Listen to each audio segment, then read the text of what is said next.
नमस्कार, मैं हूं आपके साथ सोनिया चौहान। खबर छत्तीसगढ़ में आप सभी का स्वागत है। रुक करते हैं खबरों की ओर।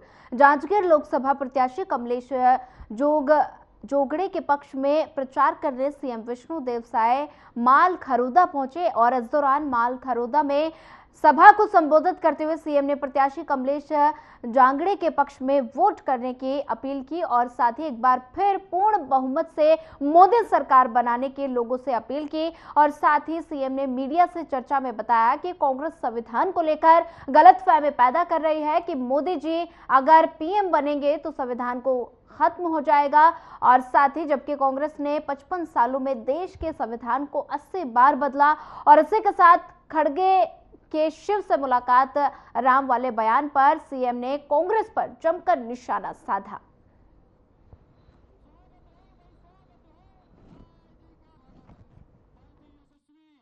छत्तीसगढ़ के माननीय सम्माननीय मुख्यमंत्री।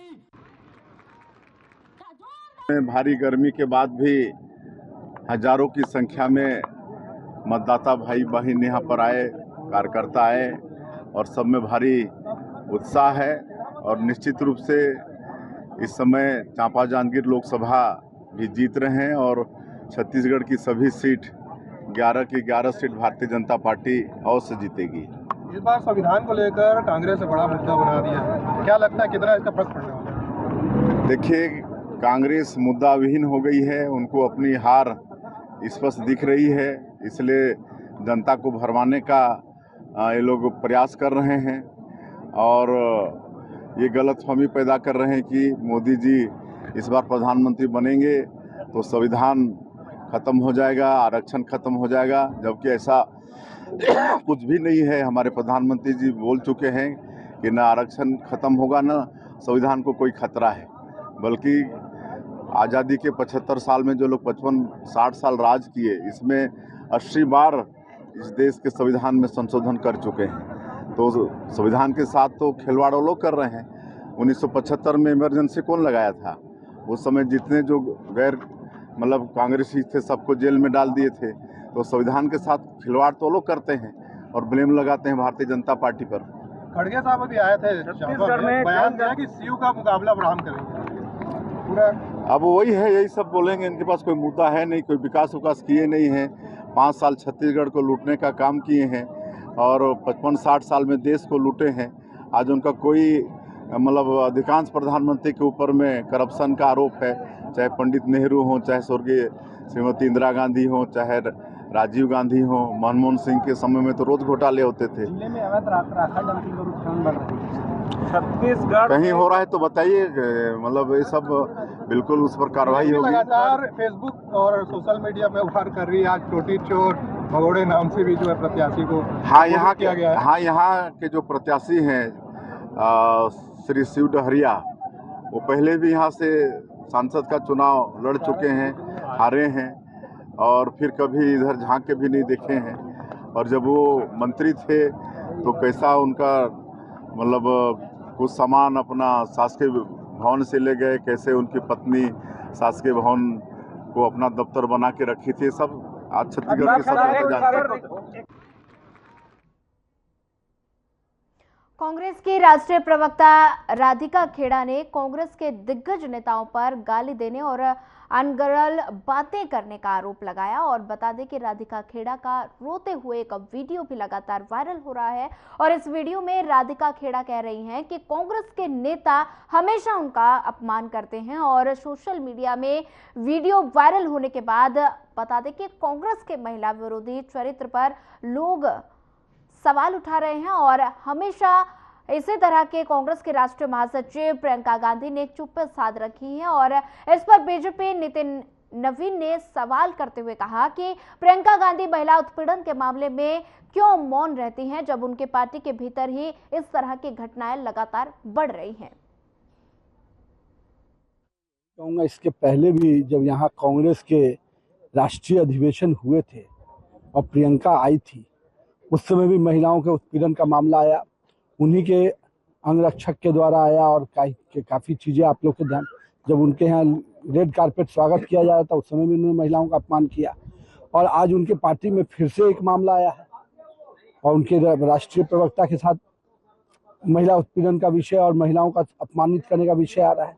तो कहीं ना कहीं दिख रहा है कि जो बेटी बनने का प्रयास करती हैं, जो महिला होने का दम भरती हैं, वो अपने पार्टी की महिलाओं को सुरक्षित नहीं रख सकती, तो छत्तीसगढ़ की माँ बेटी और देश की माँ बेटी को क्या सुरक्षित रखेंगे। मैं तो प्रियंका जी से पूछता हूँ कि पहले इसमें सफाई दीजिए। देश की महिला के सशक्तिकरण की बात करते हैं व उनके सुरक्षा की बात करने वाली, आज वो ये बताएं कि अगर छत्तीसगढ़ की माँ बेटी और आप ही की पार्टी की महिला के साथ इस प्रकार से व्यवहार हो रहा है, तो आप मौन होकर क्यों चली गई।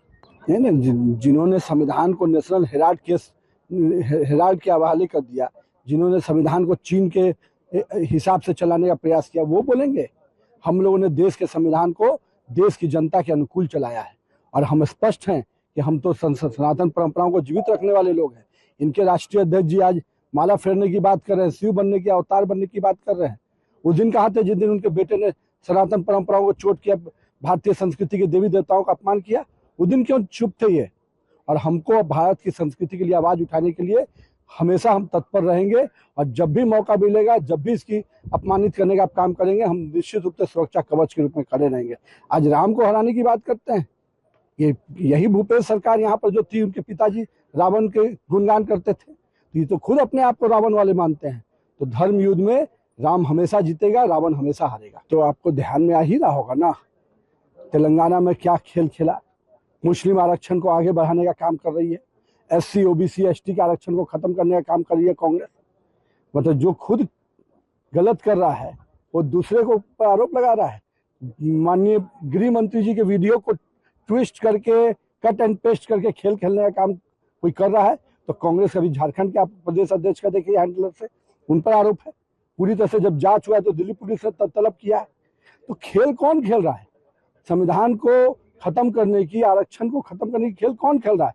हम तो लड़ते रहेंगे जब तक SC OBC ST का आरक्षण से कोई भी खिलवाड़ करोगे, हम मुस्लिम आरक्षण को किसी भी हाल में लागू नहीं होने देंगे। ये भाजपा। चलिए फिलहाल वक्त तो चला एक छोटे से ब्रेक का, ब्रेक के बाद जल्द हाजिर होंगे।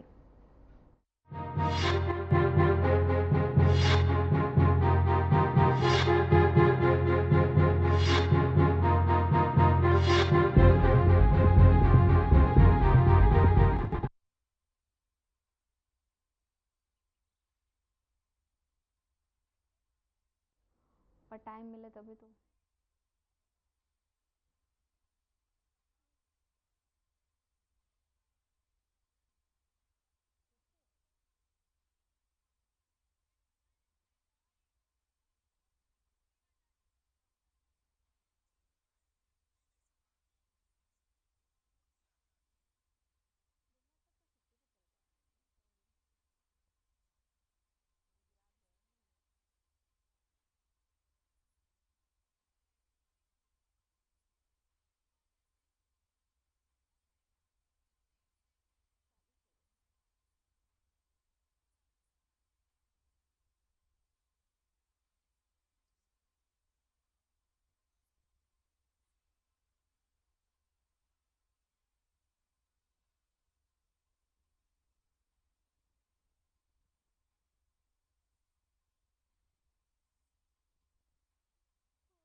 के बाद आप सभी का एक बार फिर स्वागत है। बढ़ते हैं अगली खबर की ओर। लोकसभा चुनाव क्षेत्र कोरबा से बीजेपी प्रत्याशी सरोज पांडे ने स्थानीय पत्रकारों से अपना अनुभव साझा किया और साथ ही उन्होंने तमाम शंकाओं का भी समाधान किया जो पत्रकारों ने उनके समक्ष प्रस्तुत किए। तो वहीं सुश्री सरोज पांडे प्रधानमंत्री नरेंद्र मोदी को लेकर बोली कि देश के यशस्वी प्रधानमंत्री नरेंद्र मोदी की गारंटी को पूरा देश मान भी रहा है और उनका समर्थन भी कर रहा है।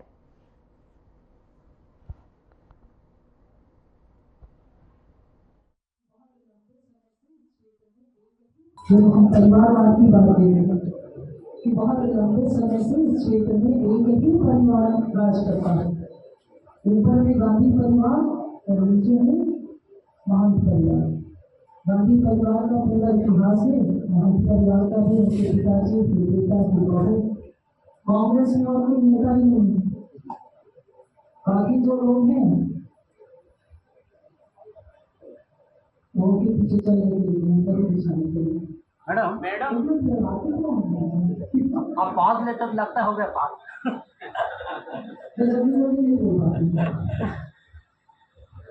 एक मेडिकल कॉलेज, पहला मेडिकल कॉलेज, और उसका नाम भी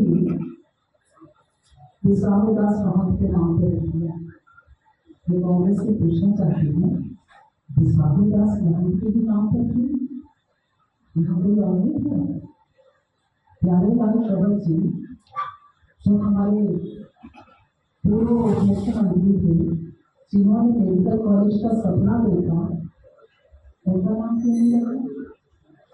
आप जहाँ चले जाइए तो राहुल गांधी के पिताजी का नाम, उनके पिताजी का नाम, खाली एक ही परिवार के लोगों के अच्छे काम किए हैं, बाकी लोगों ने कोई काम नहीं किया। प्यारेलाल शरद जी इस क्षेत्र के आदिवासी जाति के थे, प्रवर जाति के थे। मैं पूछना चाहती हूँ, इसमें केवल एक गांव में चुनाव के समय कांग्रेस के सांसद अभी समझ नहीं आता। कांग्रेस साहब वहां से हमने जाके लड़ते हैं। ये कैसा प्रश्न है? कितने बुद्धि विवेक का दिवालिया पर है। मुझे बहुत आश्चर्य होता है। प्रश्न या आरोप ऐसा लगाए कांग्रेस, कम से कम पूछने की ताकत तो रखें, कहने की ताकत तो रखें। हमें हमारी प्रत्याशी और मैं ये भी पूछना चाहती हूँ कि कांग्रेस के सांसद तो आगे नहीं, कांग्रेस के सांसद यहाँ पर सांसद रहते कितने बार आए?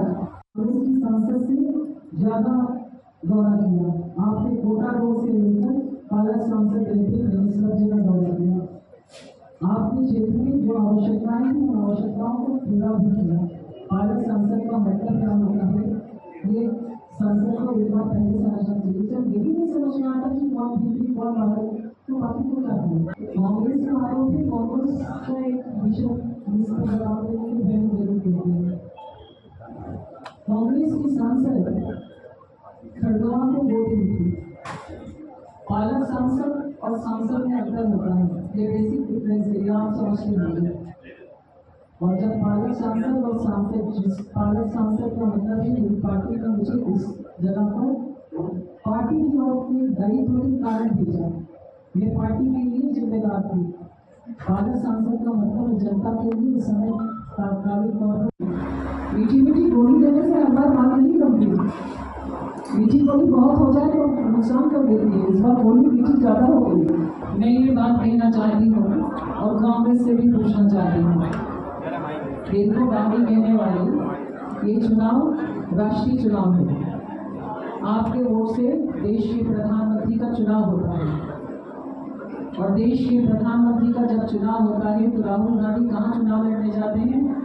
अमेठी। वहां से हारते हैं तो कहाँ जाते हैं? वायनाड।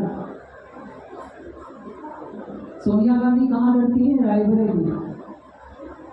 भूपेश बघेल दुर्ग से राजनांदगांव जाते हैं। देवेंद्र यादव बिलासपुर में लड़ते हैं। चांपा जांजगीर में शिव डहरिया लड़ते हैं। ये सब स्थानीय है।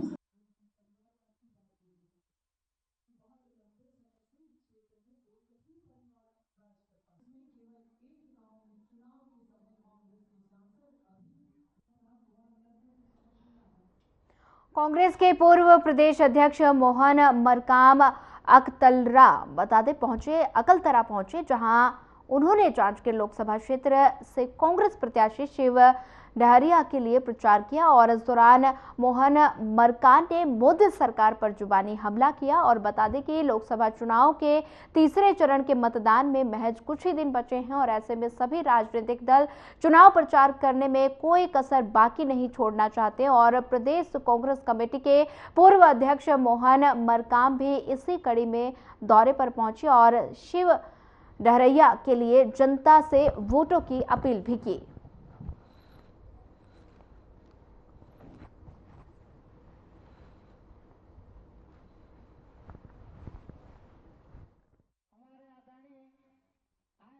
इतनी बड़ी संख्या में कांग्रेस पार्टी से जो लोग भाजपा में प्रवेश कर रहे हैं, उस पर ये क्या कारण है? सबसे पहले तो हम लोग जांजगीर लोकसभा क्षेत्र के प्रत्याशी आदरणीय डॉक्टर शिव डहरिया जी के समर्थन में आज हम लोग अलग अलग गांवों में 7 सभाएं आज हम लोगों करने जा रहे हैं और जिस ढंग से उत्साह देखने को मिल रहा है, ज़बरदस्त उत्साह है और हमारे आदरणीय लोकसभा प्रत्याशी डॉक्टर शिव डहरिया जी भारी मतों से जीतेंगे ऐसा मुझे लगता है। रही बात कांग्रेस छोड़कर बीजेपी में जाने की बात, अभी सत्ता है और भारतीय जनता पार्टी की सरकार हमारे कार्यकर्ताओं को डराकर धमकाकर बीजेपी प्रवेश कर रही है, मगर नेता जाते हैं मगर कार्यकर्ता नहीं जाते। कार्यकर्ता हमारे साथ हैं और हमें जिस ढंग से आपने देखा होगा, मैं ये तीसरी सभा है, हर सभा में 1000-2000 लोग आ रहे हैं, तो कहीं ना कहीं कांग्रेस के प्रति रुझान है। भारतीय जनता पार्टी की 10 सालों में बैठी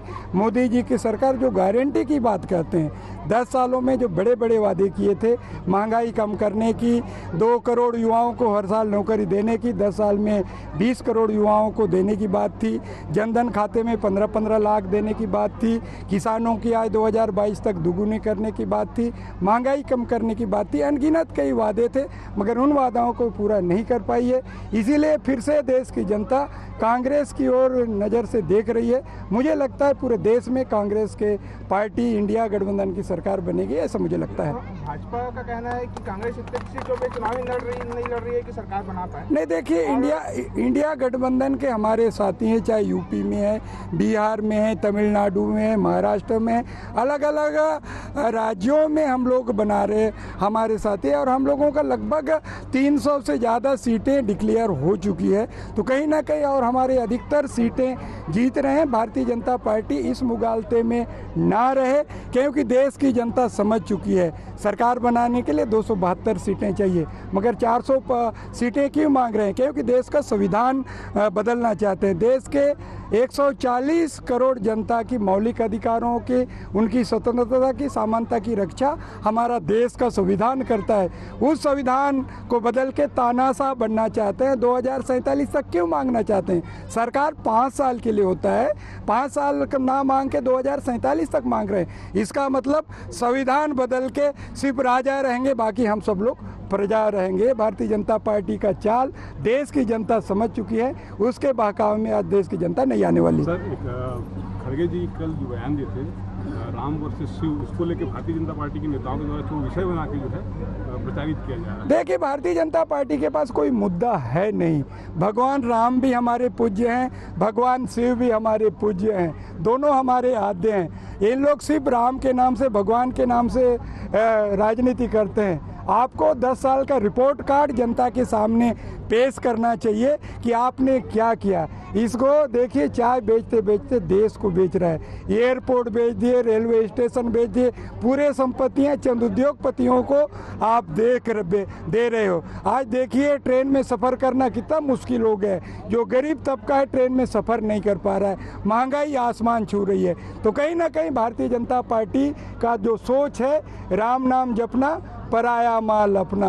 हम तो भैया भगवान हम सब के दिलों में बसते हैं। हम राम को भी मानते हैं, कृष्ण को भी मानते हैं, हम भगवान बुद्ध को भी मानते हैं, हम शिव भगवान को भी मानते हैं। भारतीय जनता पार्टी अंग्रेजों की तर्ज पर काम करती है, फूट डालो राज करो की नीति, मगर देश की जनता अब समझ चुकी है, उनके बहकावे में नहीं आने वाली।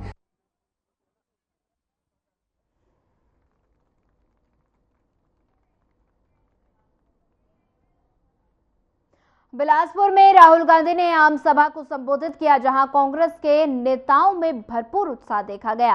राहुल गांधी ने बिलासपुर लोकसभा क्षेत्र में कांग्रेस प्रत्याशी देवेंद्र यादव के समर्थन में आम सभा को संबोधित किया। उन्होंने अपने संबोधन में युवाओं, रोजगार, बेरोजगारी समेत कई मुद्दों पर बातचीत की और साथ ही बीजेपी पर भी जमकर निशाना साधा।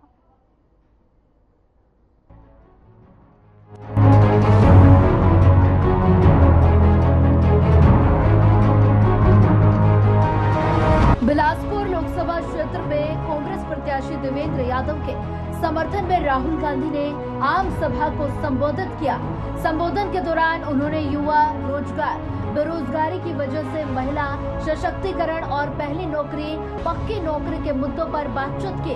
तो वहीं दूसरी तरफ बिलासपुर लोकसभा सीट के कांग्रेस प्रत्याशी देवेंद्र यादव के हक में वोट देने की भी अपील की गई। उन्होंने बीजेपी पर तंज कसते हुए कहा कि मैं बिलासपुर में कई बार आया हूं, लेकिन ऐसी भीड़ पहली बार देखी है। अपने संबोधन में राहुल गांधी ने बीजेपी पर हमला बोलते हुए कहा कि किस तरह से मौजूदा बीजेपी सरकार ने देश में संविधान को खत्म करने की योजना बनाई। अगर इस बार साल 2024 में बीजेपी सरकार बनती है तो सबसे बड़ा खतरा संविधान के बदले जाने का है।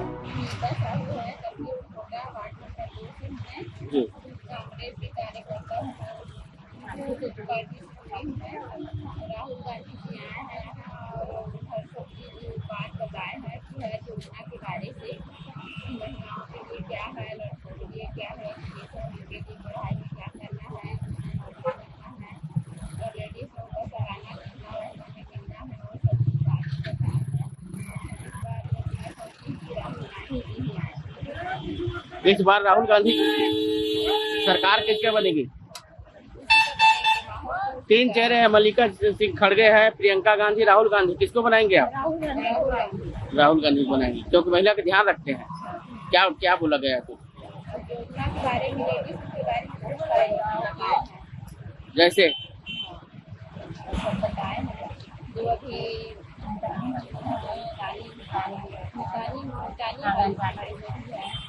मितानिनों के बारे में क्या बोला गया?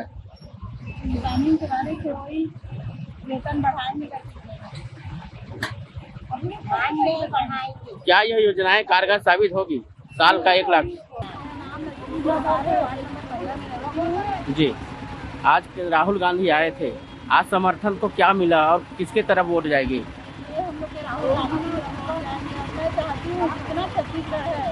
छत्तीसगढ़ के बाहर भी है, उसको मैं सबको हाथ जोड़ के विनती करती हूँ कि आप राहुल गांधी को जिताइए। हर महीने के लिए निकले, स्वास्थ्य के लिए निकले, पढ़ाई के लिए निकले, सब चीज़ के लिए निकले। तो राहुल गांधी को वोट दीजिए और छत्तीसगढ़ को आगे बढ़ाइए। 10 साल बीजेपी वाले राज किए, इस बार बदलाव आना चाहिए। राहुल गांधी ने महिलाओं का देखते हुए 1 लाख रुपए देने की बात कही, 8,500 रुपए अपने को घोषणा में दिया।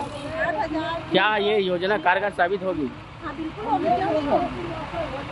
आएंगे और आगे लेकर जाएंगे। जी, 7 तारीख को वोटिंग है, क्या कितने लोगों को क्या बोलेंगे? हम यही बोलेंगे कि जितना हो सके भारी में को जिताएंगे और आगे बढ़ेंगे।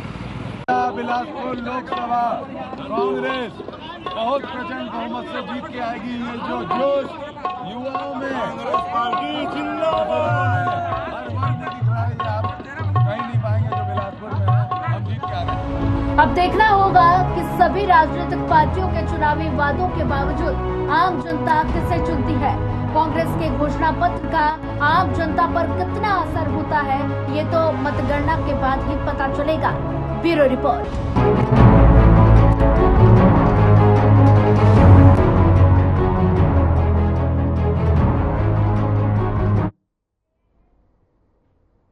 फिलहाल इस बुलेटिन में इतना ही। ज्यादा खबरों के लिए बनी रहिए हमारे साथ। नमस्कार।